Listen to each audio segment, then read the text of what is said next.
Pacific has always been the world's favourite testing ground, at least for Western nations with their colonial ties.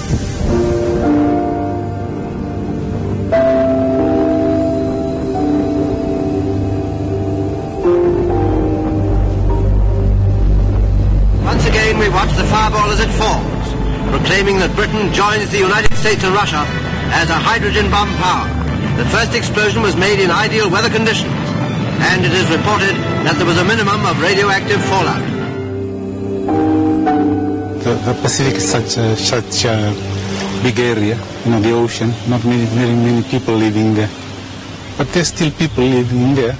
But probably they were afraid to test it in their own backyard. They should have done that. Paul, Tui and Joe were all in the Fijian armed forces in the late 50s, when Britain sent 300 Fijian servicemen to Christmas Island in the Kiribati Republic. They were told they were going to Christmas Island for training. Army is my career, see? All my young days and my good days I spent in the army. I was only 19 at the time. I was 19 and 19 I left 19, yeah. Did you have any idea what an H-bomb really was? No, we lost. We haven't a clue what the H-bomb. Yeah. At that time, we were not afraid of anything because we didn't know the meaning of nuclear weapons, of nuclear energy or exposure to radiation. We didn't know what was the meaning of that.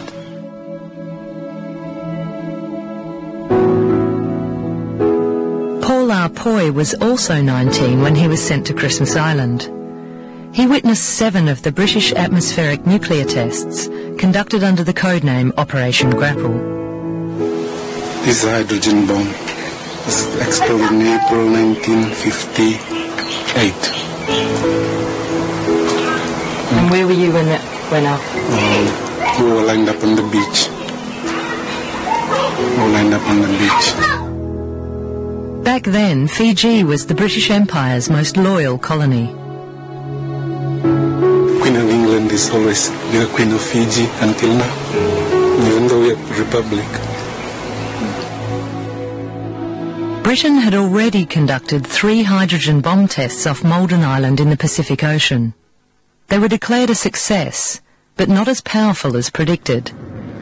So the order was given to build and test much more powerful bombs. These were tested 30 miles off the coast of Christmas Island. You got to cover your eyes with the palm of your hand. You close your eyes and cover it with the palm of your hand, just like this. Still see the light through the palm of your hands, and I can feel the light come through your head, through your brains, and then they'll say flash, and then they count up until you say blast. The blast. Woo.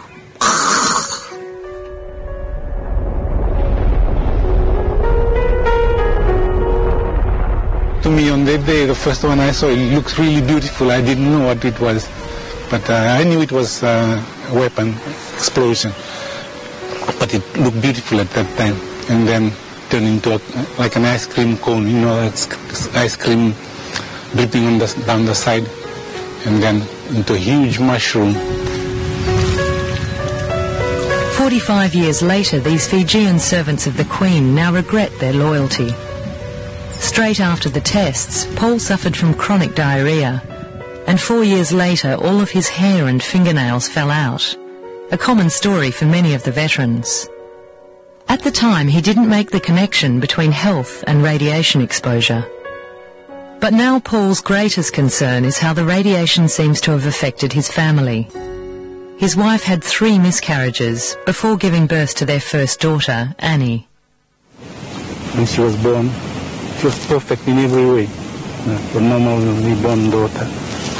But after she was supposed to stand up, she couldn't stand. She couldn't speak. For 2 years, she was like that, just lying down. Annie died suddenly at the age of 3.5. Her death certificate says she died of a heart attack. Is that the answer for, for what I did for serving my country and my queen? And then my daughter had to die. Not only me, the other people as well. Peter Rokaratu witnessed 3 tests on Christmas Island.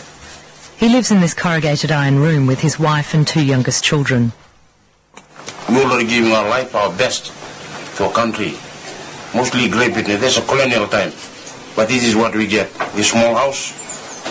Peter has 2 potentially fatal blood diseases and extensive tumorous growth all over his body. Paul had 59 of the same type of lumps removed when he was in the Merchant Navy. But Peter can't afford medical treatment. We are all human beings, eh? They should compensate us on that. They got what they want. The origin bomb there, they got it. Britain has become a joint custodian of the deadliest weapon yet devised by man.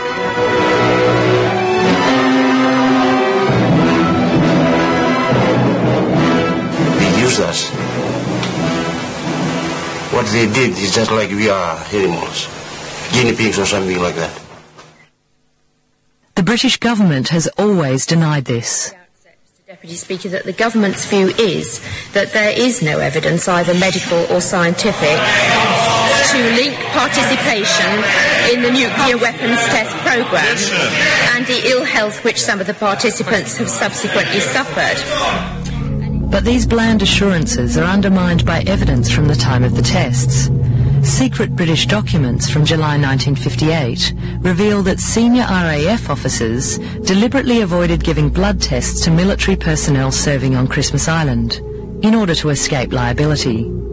According to Air Commodore W.R. Staum, if a person was examined and found to be normal before posting to Christmas Island and who later developed leukemia, it might be difficult to refute the allegation that this was due to radiation received at Christmas Island.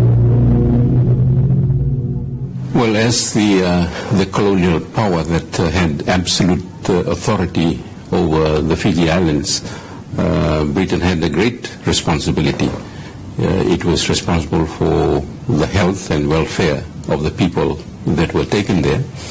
And I think most important of all, if there were to be any test, they should have ensured that there was absolutely no way that the health and safety of those people were going to be compromised.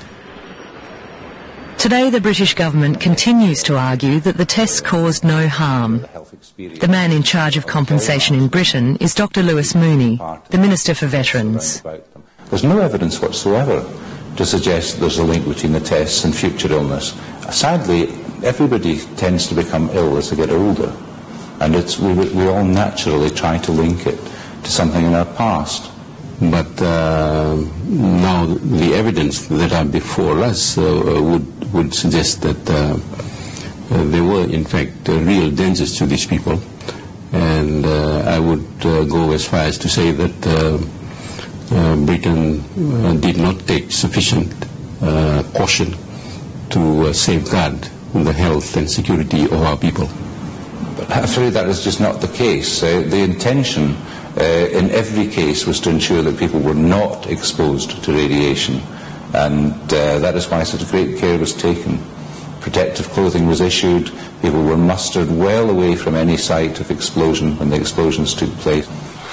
We got our socks, boots, long pants, and shirt, long sleeve, and they give us an overall, white overall, right up, cover up everything. A hood, they give us a gas mask, and anti-flash goggle, gloves. None of our bodies exposed, all covered up. But only a select group were given protective clothing. The rest simply wore their service uniforms.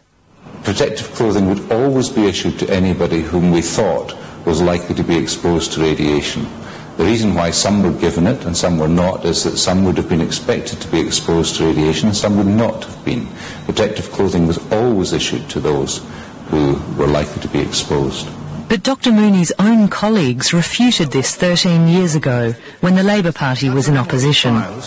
Is the Minister aware that some servicemen and servicewomen were given protective clothing and some were barred from it and were asked to roll in the dust of the ground at ground zero. It was a deliberate test. Does the Minister not accept that? Their health was put at risk deliberately to find out the results. In fact, a 1953 memo from the Defence Research Policy Committee spells out this deliberate policy of exposing men to radiation in order to monitor its effects. The Army must discover the detailed effects of various types of explosions on equipment, stores and men, with and without various types of protection. It wasn't until 40 years after the tests in 1996 that the veterans realised they were suffering from similar illnesses. They'd been brought together for the first time to contribute to a book about their experiences. Problem been highlighted when we start talking to each other, but all our problems start to come up after all these years. And it's really sad indeed that they didn't tell us at the beginning. After the book came out, the Fijian veterans got in touch with their British and New Zealand counterparts, who were already fighting for compensation. Then in 1999, Paul travelled to England for a veterans reunion, where they screened films of the tests. What he saw made him realise for the first time that something may have gone terribly wrong. There was this scientist monitoring some kind of a device, and then the actual explosion started to shake the earth, and then the monitoring device, the whole desk in front of him, the console, moved from one end of the building to the other end of the building. And he stood up, he wanted to run here, and then he wanted to run over there, and then he didn't know what to do. And then he looked around, and then he went and sat down again, trying to desperately to monitor things. And then I said to myself, my God, something terrible must have happened on that day. Known as Grapple Y, this was a massive explosion at 2.8 megatons, 200 times bigger than the bombs dropped on Hiroshima and Nagasaki. Accounts from the veterans of sea water and coral being sucked up by the explosion make it clear that the bomb did explode too close to the water. As the jagged outline on the stem of this mushroom cloud would indicate, it was heavy with debris. Something really went wrong. And I remember it rained for 2 weeks after that, 2 solid weeks. Christmas is called a desert island. It never rained, but it rained for 2 weeks. 一番最大のものでイギリスは9回ゴールデンとクリスマスをやってますけども、最大規模のものでは、広島の原爆の200倍の規模の水爆を爆発させているということで、いわゆるその規模っていうもので言えば相当の距離までの放射線の障害が影響があったんじゃないかというようなことなんかも考えられます。To substantiate their case for compensation, the veterans have enlisted Dr. Sato, a Japanese doctor who specialises in radiation sickness. He visited Fiji in June last year to begin detailed medical tests. 実験直後の各種いくつかの症状ですね、下痢だとか脱毛ですとか歯が抜けたとか、こうしたものは広島長崎での被爆者でも起こったことでありまして、可能性被爆をした可能性というのは十分にあるんじゃないかというふうに思ってます。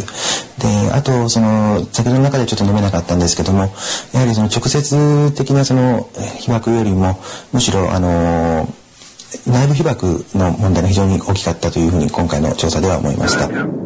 This internal exposure may have been caused by dust and debris sprayed down after the explosion of Grapple Y. But Dr. Sato says there are also other possible causes. というのは彼らはほぼ毎週末ぐらいは昔ながらの風習で実験場の近くの海で、魚やカニ、それからエビを取って食べていたということですね。これも昔ながらの風習ですし。